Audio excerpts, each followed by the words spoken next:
কর্মস প্রথম দিলাম তেল, পেঁয়াজ রসুন দিয়ে দিছি। এখন কড়া করে বাজমো পেঁয়াজটা। এটা কিন্তু খিচুড়ির চাল, এই চালটা কিন্তু সিদ্ধ চাল, মাদ্রাসায় বেশিরভাগ সিদ্ধ চাল দিয়ে খিচুড়ি পাক হয়। এর সাথে ডাল দিমু আর চাল দাঁড়ি, চালের মধ্যে 10 পর দিছি, আরও চাল দিতে হবে, কিন্তু চালনি ছোটো তো এই জন্য চালটা আপনি দুইবারে খলাইতে হইব।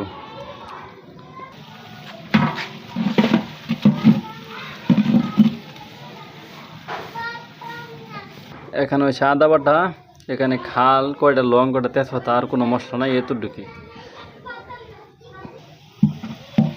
বাদামি রঙের কালার হইলে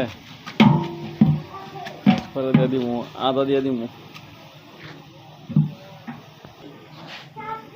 এখন আমরা আদা দিয়ে দিব।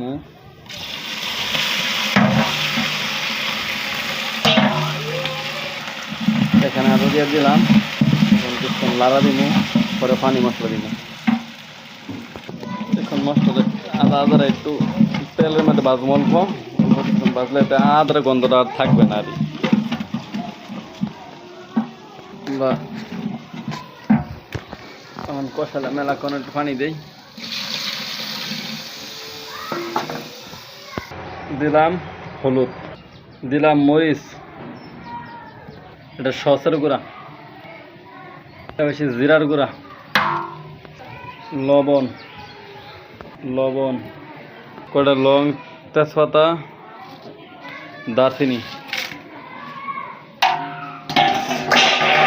এখন মশলাটা সুন্দর করে কষামু, কষানোর পরে চাল ডাল দিমু। পরে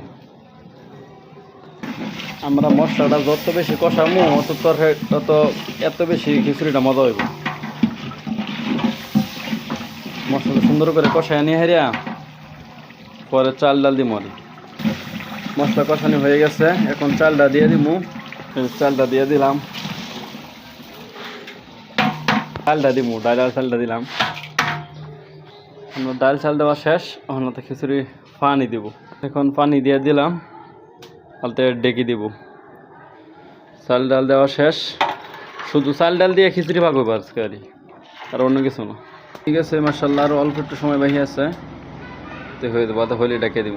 খিচুড়ির উপরে হালকা একটু জিরা ছিটিয়ে দিলে গ্যারান্ডা মানে ভালো একটা ফেভার হয়। আর এখন কয়লা দিয়া এত দিলাম, পরে গুছাবো 20 মিনিট 25 মিনিট পরে।